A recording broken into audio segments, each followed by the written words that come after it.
네, 오늘 뜻깊은 추수감사 주일입니다.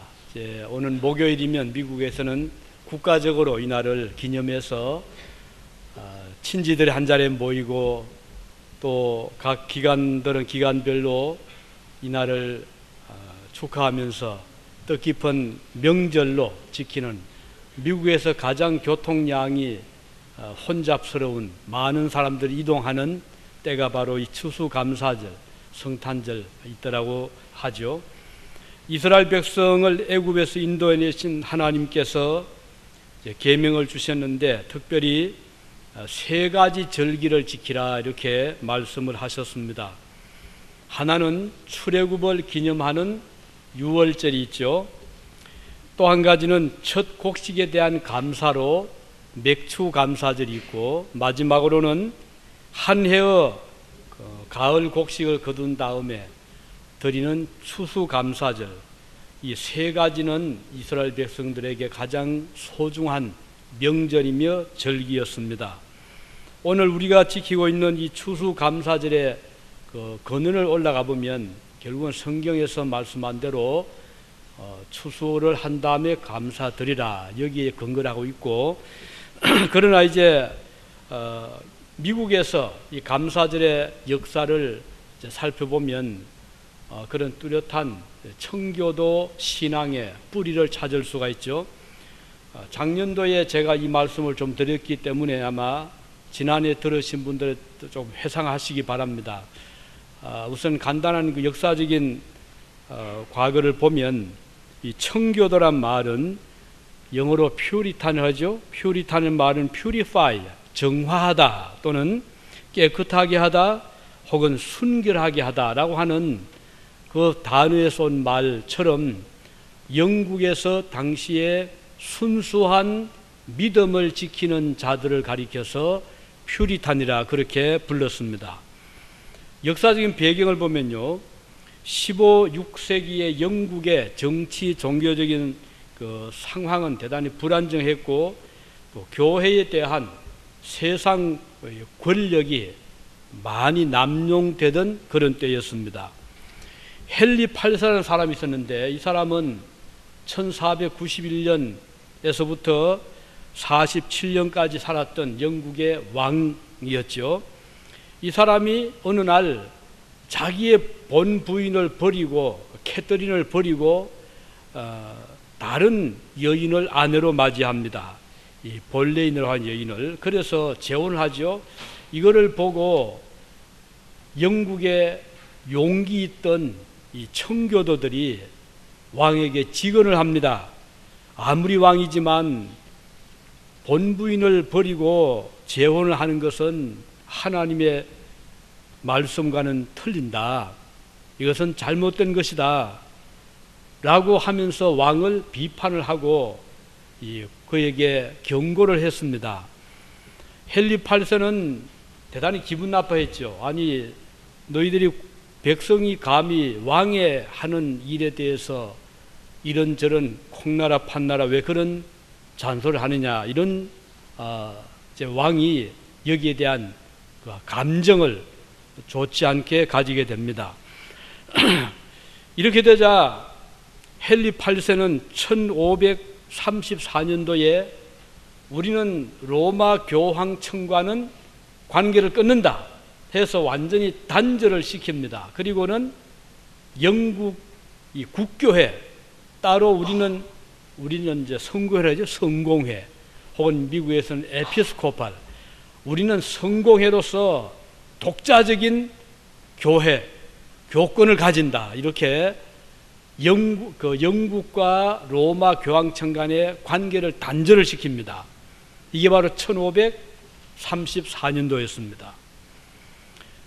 결국은 이제 그 아버지가 세상을 떠나고 딸이 메리라고 하는 여왕으로 등극을 하게 되는데, 이 메리 여왕은 대단히 성격이 잔혹하고 또 난폭했습니다. 그 아버지의 성격을 좀 이어받았는지 그렇게 해서 이 메리는 왕에 대해서 비판하는 세력들을 아주 철권 통치를 하듯이 박해를 하게 됩니다. 그래서 메리 여왕 시대 때 경건한 교회의 지도자들이 많이 체포를 당합니다. 그 중에서 토마스 크랜머라든가 라티머라든가 리들 같은 사람들은 당시에 유명한 지도자들이었는데 이들을 모조리 체포를 하고는 고문을 하고 화형을 시켜서 한 200명을 죽이게 됩니다. 그러니까 왕권이 교권을 완전히 짓누르는 그런 때가 바로 메리 여왕 때였습니다. 그때 청교도들은 도저히 더 살 수가 없습니다. 그래서 우리가 이렇게 박해를 받고 죽임을 당하고 믿음을 지키지 못할 바에는 영국을 떠나자 해서 그 박해를 견디지 못한 청교도들이 제네바와 프랑크푸르트, 그 다음은 쭈리히, 그러니까 스위스와 독일, 또 일부는 프랑스 이쪽으로 도피를 하게 됩니다. 이렇게 해서 제네바에서는 영국에서 쫓겨난 청교도들이 젊은이들이 모여들게 되고, 또 한편 제네바는 당시에 불란서에서 박해를 받고 도망을 온 칼빈이라는 아주 유명한 신학자가 마침 학교를 오픈을 하고 젊은이들을 가르치고 있었습니다. 이때 영국에서 도망온 퓨리탄들이 이 학교에 들어가서 학문을 연구하고 신학을 공부하게 되었는데, 바로 이것이 오늘 세계 개혁주의 개신교의 그 뿌리를 이루는, 기본을 이루는 그 신학 사상을 정립하는 그런 특별한 계기가 된 것입니다. 이렇게 해서 영국은 이제 계속 철권 통치를 하게 되고, 그러다가 이제 엘리자베스 1세가 즉위를 합니다. 이 엘리자베스 1세는 메리 여왕의 뒤를 이어서 왕위를 얻었는데, 그는 1559년 유명한 수장령이라고 하는 The Act of Supremacy, 그러니까 머리란 말이죠. 국가의 머리인 동시에 이 왕은 교회의 헤드, 머리다라고 하는 수장령을 1559년 4월 29일에 공포를 했습니다. 이거 굉장한 사건이거든요. 이 수장령이란 것은 왕이 종교와 정치의 유일한 통치자임을 공포한 법령입니다. 요즘 북한에서 김정일이, 김일성이가 바로 그런 더 강력한 왕이고, 그러니까 그는 왕이고 아버지고 신이고 정치적으로 머리고 종교적으로 머리라 이렇게 주장하잖아요. 그런데 거슬러 올라가면 옛날 영국에서 이미 이 독재자 왕은 자기가 국가의 머리고 교회의 머리다 이렇게까지 주장을 이미 한 바가 있었습니다. 이렇게 해서 영국의 국교회가 탄생이 됩니다. 이것이 성공입니다. 이것이 이제 에피스코팔한 교회가 된 것입니다. 에피스코팔 처치죠. 자, 이렇게 헨리 8세, 그 다음은 제임스 1세, 또 찰스 1세, 그러다가 이제 제임스 1세 때 엘리자베스 다음이죠. 결국은 1620년에 유명한 청교도들이 도저히 우리가 영국에서 살 수가 없다 해서 한 때를 이루어서 배를 타고 미국으로 건너게 됩니다. 이것이 바로 그 유명한 메이플라워호를 타고 온 청교도들이라고 할 수가 있죠. 영국을 떠나기 전에 그들은 이렇게 기도를 했습니다. 나라는 있어도 폭군이 없는 곳, 교회는 있어도 교회의 인간의 머리가 없는 곳, 일상생활에서 영어를 사용할 수 있는 곳, 기름진 땅과 맑은 시냇물이 흐르는 그 땅에 우리가 도착하게 주십시오. 이런 기도를 하면서 2달 동안을 대서양 바다를 건너가게 된 것입니다. 그들이 먼저 갔던 곳은 미국이 아니라 네덜란드였습니다. 그런데 네덜란드 가서 이제 그곳에 정착하려고 해보니 우선 첫째는 이 말이 안 통합니다. 네덜란드 말은 독일어와 비슷해. 독일어 4천쯤 됩니다. 영국 말하고는 너무 틀린 거예요. 영어하고는. 그래서 교육에 문제가 있게 되고 언어의 문제, 기타 여러 가지 생각했던 종교의 믿음의 자유를 그곳에서 찾을 길이 없었습니다. 그래서 그들은 다시 보따리를 싸가지고 영국으로 돌아와서 런던으로 갑니다. 런던에 있는 버지니아 회사에 그들이 취직을 합니다. 해가지고는 7년 동안을 열심히 일해서 돈을 모읍니다. 그 돈은 이제는 네덜란드가 아니라 미국으로 새로운 땅으로 신대륙으로 건너가기 위한 배를 사기 위한 자금 마련을 위해서 버지니아 회사에서 7년 동안을 돈을 모았습니다. 그렇게 해서 배를 샀는데 그 배가 스피드웨이라는 배였어요. 막상 사고 보니까 이 배가 가까운 이 바다는 항해에 쉽지만 몇 달 동안 배를 타고 신대륙까지 가기는 도저히 이 배 가지고는 안 되겠다는 판단을 해서 그 배를 포기하고 두 번째 산 배가 바로 메이플라워입니다.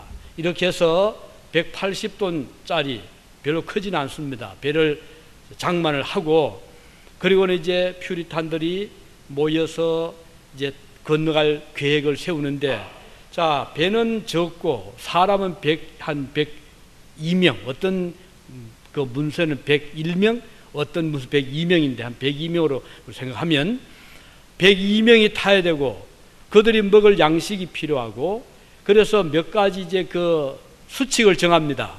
이 배에 타는데 가지고 갈 것은 성경, 이제 허용된 물건입니다. 성경을 허용했고, 그 다음은 약간의 양식, 그 다음에 약간의 옷가지, 그 다음은 곡식, 씨앗, 그리고 농기구, 요것을 허용을 합니다. 그래서 이제 각각 이제 보따리를 싸서 채워서 배를 잔뜩 채운 다음에 그들이 이제 1620년 9월 29일입니다. 9월 29일에 호리어스라고 하는 영국의 조그만 항구를 출항을 하는데 이때 남자가 72명, 여자가 29명 또는 30명 해서 그래서 포함 선원 6명 해서 101~2명이 그 배에 탑니다. 2개월을 넘는 모진 고난의 항해 끝에 1620년 11월 9일 이달이죠. 11월 9일에 매사추세츠주에 있는 케이프가드라고 하는 만에 도착을 합니다. 이들은 굶주림과 추위 그리고 인디아나 습격에 대한 공포 그 속에서 첫 해 겨울을 보내면서 너무나 고생을 많이 하고 불행스럽게도 반수가 44~45명이 이 괴혈병 그리고 또 한 가지는 폐렴 이런 병으로 인해서 하루에 2~3명씩 막 죽어갑니다. 이 2달 동안에 한 반수가 죽어갔으니 그 아픔이 얼마나 컸겠습니까? 1621년 2월 28일까지 50명이 세상을 떠나고 봄이 오기까지 하루에 2~3사람씩 죽어져 갔습니다. 그러나 그들은 믿음의 자유라고 하는 이 고귀한 가치 때문에 조금도 흔들림 없이 인내하면서 하나님의 축복을 기다리면서 당시의 지도자였던 윌리엄 브래더포드의 지도를 받으면서 열심히 그곳에 이제 정착을 시도를 합니다. 그들이 제일 먼저 건축한 것은 나무를 베어서 예배당을 먼저 세웠어요. 아직 집도 있기 전에 학교도 있기 전에 제일 먼저 예배당을 세우고 하나님 앞에 감격적인 예배를 드립니다. 그런데 사람이 죽으면 장례식을 해야 되는데 당시 어떤 흐름이 있었는가 우리가 떠들썩하게 장례를 하게 되면 지금 주변에서 주시하고 있는 인디언들이 저 백인들이 숫자가 자꾸 줄어서 이제 우리가 공격하면 다 이길 수 있다 이런 오판을 주지 않기 위해서 지금 동료가 막 죽어가도 이걸 쉬쉬하면서 비밀리에 장례를 치를 수밖에 없었던 그런 아주 어려운 시기를 그들이 넘기게 된 것입니다. 그러다가 3월 이후에 인디언의 대표를 만나서 불가침 조약을 맺습니다. 서로 협력하자. 이렇게 해서 이제 안전장치를 마련한 다음에 이때부터 청교도들은 조금 안심을 하게 되고, 그러나 양식이 떨어졌습니다. 그래서 사흘 만에 3일 만에 한 번씩 금식을 하지 않을 수 없었어요. 사흘 만에 한 번씩 금식을 하면서 하루에 배급된 양식은 옥수수 5통이었어요. 한 사람당. 이 옥수수 5통을 가지고 하루를 연명을 해야 되는 그런 어려운 시기를 지나게 된 것입니다. 오늘도 그래서 전통적인 미국의 감사절을 지키는 곳에 가보면 옥수수 5개 놓여 있습니다. 그것은 그 당시 어려웠을 때 하루 양식이 바로 이것이었다는 것을 잊지 않기 위함입니다. 그들은 20에이커 땅, 2만 한 4천 평 땅이죠. 그 땅을 개간해서 옥수수를 심고 완두콩을 심고 또 감자를 심고 이 인디언들 도움을 받아서 이렇게 했는데 첫 해의 수확은 별로 좋지 못했어요. 흉작입니다. 완전히 뭐 별 소출이 없었어요. 그렇지만 이 윌리엄 브래더포드를 이제 중심으로 해서 청교도들은 우리가 하나님께 감사를 드려야 된다. 그래서 첫 해 가을을 맞이했을 때 11월 달이 되자 그들은 이제 인디언들을 초청하고 잔치를 배설하고 사흘 동안을 감사절을 지키는데 첫날은 종일 모여서 하나님 앞에 예배 드렸습니다. 기도하고 찬송하고 설교 듣고 하나님 앞에 영광을 돌려드리는 하루를 보내고, 다음은 둘째 날은 그들이 이제 가지고 온 그 사냥한 거 이런 것들을 이제 요리를 해서 서로 나누어 먹으면서 이제 하루를 잘 보내고, 셋째 날은 인디안들을 초청을 했습니다. 했더니 마사소이드라는 추장이 90명의 인디안들을 데리고 왔습니다. 그래서 그들이 잡아온 사슴 5마리, 칠면조 등 여러 짐승들을 이제 구워서 놓고 아주 푸짐한 파티를 한 것이 첫 감사절 사흘의 잔치였습니다. 그들은 시편 126편의 말씀을 새기면서 부지런히 내일을 바라보고 꾸려나갔습니다. 시편 126편 6절에 보면 울며 씨를 뿌리러 나가는 자는 기쁨으로 단을 거두리로다, 이런 말씀이 나옵니다. 엄동설한 황무지에서 살아남은 것을 감사했습니다. 믿음의 자유를 허락하신 것을 그들은 감사했습니다. 미대륙 개척자들로 삼아주신 것을 하나님 앞에 그들은 감사드렸던 것입니다. 그들은 추수한 곡식, 비록 흉작이었지만 그 중에서 최고 우량품을 선택을 해서 골라서 하나님 앞에 첫 열매로 제사를 드렸습니다. 그들 이렇게 기도했습니다. 우리는 대서양을 건너와 여러 친구들을 잃었습니다. 그러나 하나님은 우리에게 기대했던 이상으로 많은 것을 주셨습니다. 하나님 은혜에 감사하며 하나님께 첫 열매를 드리나이다. 이렇게 감격적인 기도를 드리면서 제사를 드렸습니다. 청교도들은 통나무들을 잘라 교회를 짓고 다음에 학교를 짓고 그리고 그들의 보금자리 집을 지어 나갔습니다. 그들이야말로 이 북아메리카의 첫 개척자들이요 믿음의 선조들이었습니다. 그들은 철저한 성수질, 그들은 또한 경건한 생활, 그리고 감사 생활, 이것이 청교도들의 생활의 신조였습니다.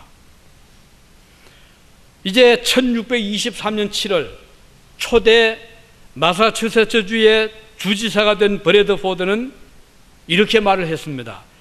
여러분 모든 청교도들이여, 우리의 위대하신 아버지께서 금년 우리에게 옥수수와 밀과 완두콩과 호박 그리고 채소들을 풍성하게 주셨고 살림을 울창하게 하시고 바다의 물고기들과 조개들을 풍성하게 주셨고 인디언들의 습격에도 우리를 보호하셨고 온갖 유행병과 질병으로부터 우리 생명을 살려주셨고 우리 양심의 지시에 따라 하나님을 예배하는 자유를 허락하여 주셨나이다. 지금 여러분의 총독인 나는 모든 청교도들이 그대들의 아내와 아이들과 함께 1623년 11월 29일 오전 9시부터 12시까지 교회에 모여 목사님의 설교를 경청하며 이 모든 축복을 내려주신 전능하신 하나님께 감사를 드리라고 공포하노라, 이렇게 선포를 했습니다. 이제 이렇게 뜨거운 감격의 감사절 예배가 있은 다음에 초대 대통령인 조지 워싱턴은 1789년 10월 달에 미국의 국가적인 명절로 감사절을 선포를 하고 서명을 했습니다. 그리고 이렇게 말했습니다. 전능하신 하나님의 섭리를 인정하는 것, 그의 뜻에 복종하는 것, 그의 축복에 감사하는 것, 그리고 그의 보호하심과 호의를 겸손히 간구하는 것은 우리 모든 우리들의 의무이다. 그러므로 나는 지금 이들 미합중국 백성들은 오는 11월 26일 목요일을 헌신하기를 추천하여 이에 서명하노라 하고 서명을 했습니다. 그리고 그 이후에 3대째 이 제퍼슨 때는 잠깐 이 감사절이 중지가 되었습니다. 그 이유는 감사절은 옛날 저 왕정에서 나온 어떤 유물이 아니냐 해서 조금 논란이 있었기 때문에 잠깐 중지가 됐지만 다시 부활을 합니다. 그래서 오늘날처럼 11월 넷째 주 목요일로 확정된 것은 1789년 링컨 대통령이 이제 의회에 요청을 했습니다. 그래서 의회에서 승인을 했어요. 그래서 매년 11월 넷째 주 목요일은 국가적으로 감사일로 공포를 하게 된 것입니다. 이렇게 지금까지 미국은 가장 큰 명절 중에 하나로 이 추수감사절이 이미 초창기부터 지금까지 국민적인 축제일로 지켜지고 있는 것입니다. 우리 성경에 보면 감사에 대해서 많은 말씀하고 있잖아요. 역대상 16장 34절에 보면 여호와께 감사하라. 그는 선하시며 그 인자하심이 영원하미로다. 시편 118편 1절에 보면 여호와께 감사하라. 그는 선하시며 그 인자하심이 영원하미로다. 시편 136편 1절에도 여호와께 감사하라. 그는 선하시며 그 인자하심이 영원하미로다 라고 계속해서 수없이 많은 귀절이 감사를 요구하고 있는 것입니다.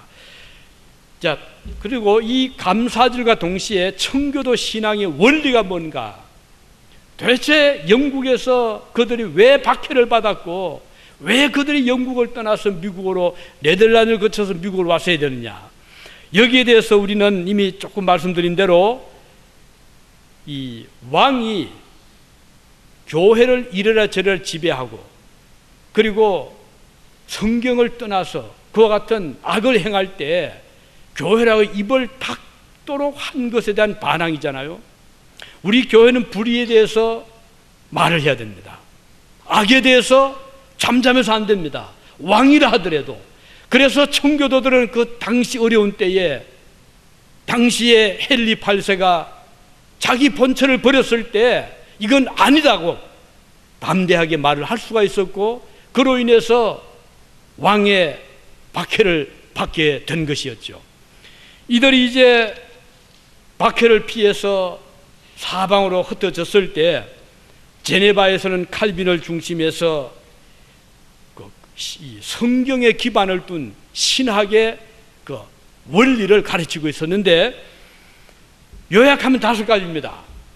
이 퓨리탄들이 배웠고 믿어왔던 신앙의 그 기본 교리는 5가지로 요약된, 하나는 성경이다. 오직. 그래서 라틴 말로 솔라 하면 영어로 only, 솔라 스크립추라, 이건 스크립처, 성경이요. only 바이블 이 말이거든요. 그래서 솔라 스크립처라, 첫 번째 원리입니다. 그러니까 모든 이 세상의 법이란 것은 성경을 보고 우리가 배워야 되고 그 원리로 살아야 된다. 가령 십계명, 부모를 공경해라 하면 부모가 잘났든 못났든 공경을 해야 되는 거예요. 우상을 섬기지 말아라 하면 우상을 배경을 해야 됩니다. 그리고 도둑질 하지 말라고 했으면 하지 말아야 됩니다. 이렇게 오직 성경, 솔라 스크립처라, 이것이 이 개혁신학의 기본적인 첫 번째 원리였던 것입니다. 두 번째는 오직 그리스도입니다. 솔라 크리스투스, 오직 그리스도, 혹은 솔루스 크리스토스. 구원의 유일한 길은 인간의 도덕 가지고 안 된다 이겁니다. 인간의 선행 가지고 안 된다 이거예요. 무엇이냐? 오직 믿음으로 예수 그리스도의 보혈과 십자가의 공로를 통해서 우리는 구원받는다. 이것이 두 번째 이 개혁교회의 주요한 신학의 원리입니다. 세 번째는 뭔가요? 오직 은혜, 솔라 그라치아, 오직 은혜. 하나님의 은혜로 우리가 이 세상에 왔고, 하나님의 은혜로 우리가 죄에서 용서를 받았고, 하나님의 은혜로 우리가 천국에 들어간다. 그래서 오직 은혜다 하는 것을 강조했고, 네 번째는 오직 믿음이다. 솔라 피데, 오직 신앙이다. 믿음으로 우리는 하나님의 은혜를 받게 된 것이다. 어떤 인간의 공적을 통해서 하나님의 구원을 받는 것이 아니고 오직 구원은 믿음으로 예수 그리스도에 대한 신앙으로 구원을 받는 것이다. 마지막 다섯 번째 중요한 것은 삶의 목적이 뭐냐? 솔라 혼 솔리 데오 글로리아. 그 말은 오직 데오, 요거 이제 역격입니다. 누구에게? 데오, 하나님께. 글로리아, 영광을. 그러니까 우리 인간의 삶의 목적이 뭐냐? 우리가 잘 먹고 잘 쓰고 잘 살고 우리에게 영광을 얻는 것이 인간의 목적이 아니라 하나님께서 인간을 창조하실 때 그 목적은 하나님께 영광을 돌려드리고 하나님을 찬양하고 하나님을 노래해라. 이것이 인간의 목적이다. 그래서 솔리데오 글로리아, 이 다섯 가지를 제네바에서 칼빈은 부지런히 가르쳤습니다. 그래서 마침 그때 제네바로 도망왔던 영국의 퓨리탄들이 그 신학을 받아들이고 그 삶의 철학을 받아들여서 나중에 다시 돌아간 곳이 영국, 스코틀랜드, 독일, 저 북구라파. 그래서 그 신앙을 이어받은 자들이 퓨리탄들이고 그들이 미국으로 건너오고 이 미국에서 이 교회의 기반이 바로 이 다섯 가지 기반을 하고 있는 것입니다. 우리 대한민국은 선교사들이 많이 왔죠. 그런데 감사한 것은 그들 대부분 선교사님들이 이런 건전한 신학 가지고 온 분들이 많이 왔어요. 그래서 한국에 들어온 토마스 선교사도 그랬고요. 그래서 한국에 들어오자 그들은 어떻게 했습니까? 물론 교대 세웠지만 학교를 세웠잖아요. 뭐 연희 전문학교니 각 지역마다 대군도 또 저 북한대로 평양 사방에다가 학교를 세우고 그 다음 병원을 세웠잖아요. 그래서 전국에 의료 선교, 학원 선교, 그리고 또 문명 퇴치, 미신 타파, 금주 운동, 금연 운동.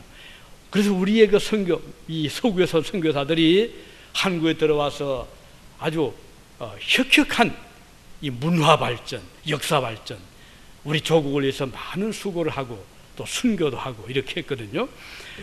그래서 오늘 우리 감사절 맞이하면서 우리는 그냥 하나님께 감사다, 이것도 중요하지만 그 감사의 근거를 우리가 쭉 살펴볼 때 참 하나님 앞에 우리가 감사하지 않을 수 없는데, 많은 사람들 그래요. 아, 우리가 뭐 이렇게 어려운데 감사할 게 뭐 있습니까? 하지만 청교도를 보십시오.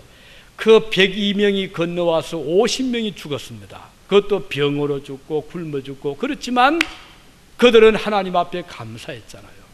우리가 진정한 감사라는 것은 내가 가진 것이 많아서 내 뜻대로 잘 되어서 성공을 해서만 감사가 아니라는 거예요. 예, 제가 좀 앞으로 형편이 좋아지면 감사하겠습니다. 이것은 하나님 기뻐하시는 자세는 아니에요. 하나님 기뻐하시는 자세는 오늘 현재 우리가 누리고 있는 어려운 중에서 주님의 은혜를 생각하는 것이 감사라는 것입니다. 그래서 진정한 감사는 오히려 잘 나갈 때보다 어려울 때 주님께 감사의 거리를 찾는 것, 이것이 의미가 크다는 것입니다. 욥이 언제 하나님께 감사했습니까? 물론 욥이 잘 될 때 감사했죠. 자녀들이 열남매가 잘 성장하고 또 재산이 늘어나고 존경을 받고 할 때도 감사했지만 욥의 더 소중한 감사는 그런 것들이 떠날 때였어요. 자, 자녀가 한꺼번에 지붕이 내려앉아서 다 몰살해버렸잖아요. 미칠 적이 아니겠어요? 자녀 다 잃고, 그 다음은 재산 다 빼앗겼습니다. 옆에서 뭐 쳐들어가지고 그냥 다 가져가 버렸잖아요. 양들 다 잃고, 가축 다 잃고, 종들 다 죽임당하고. 그러니 뭐 감사할 게 뭐 있어요? 그런다, 거기다 또 더해서 몸에 병까지 왔잖아요. 그래서 얼마나 답답하고 힘들었으면 손으로 끌고서도 시원치 않아서 기와장 돌을 가지고 막 끌으면서 아픔을 달리던 욥이었는데, 그때 욥의 아내가 보다가 딱 하고 화가 나니까 여보시오, 그래도 하나님을 당신이 믿는다고 하시오. 차라리 하나님을 저주하고 죽으시오. 아내가 막 그런 악담을 퍼붓습니다. 그때도 욥이 한 말은 무엇이었습니까? 주시니가 하나님이시고 그것을 거두어 가시니도 하나님이신데 내가 어찌 그 하나님께 원망하겠느냐. 하나님께 감사를 드린다. 욥의 자세였어요. 오늘 우리가 진정한 감사라는 것은 잘 될 때 감사가 아니라, 그건 불신자도 할 수 있습니다. 하나님 믿지 않는 모르는 사람들도 잘 되면 한턱 내잖아요. 자, 오늘 내가 쏘겠다 막 냅니다. 그러나 우리 신자들은 그 정도가 아니죠. 잘 안 될 때 사업도 실패하고 몸에 병도 오고 또 뜻대로 안 되고, 그럴 때 주님 앞에 하나님 감사합니다. 그동안 지금은 이렇게 비록 일이 형통하지 못하지만 그동안 형통케 해주신 하나님께 감사드립니다. 그동안 주님이 주신 것을 거두어 가신 것을 감사합니다. 이것이 진정한 성도의 감사가 될 것입니다. 이것이 하나님이 기뻐하시는 진정한 추수 감사절의 생각일 것입니다. 오늘 저와 여러분 이 말씀 생각하시면서 하나님 앞에 이 마음을 가지시기 바라고, 마지막으로 하나 더 부탁드리고 싶은 것은 오직 영광을 주님께 돌려. 이것이 계획주 신화의 또 원리잖아요. 마지막 솔리 데오 글로리아, 오직 하나님께 영광을 돌려드린다.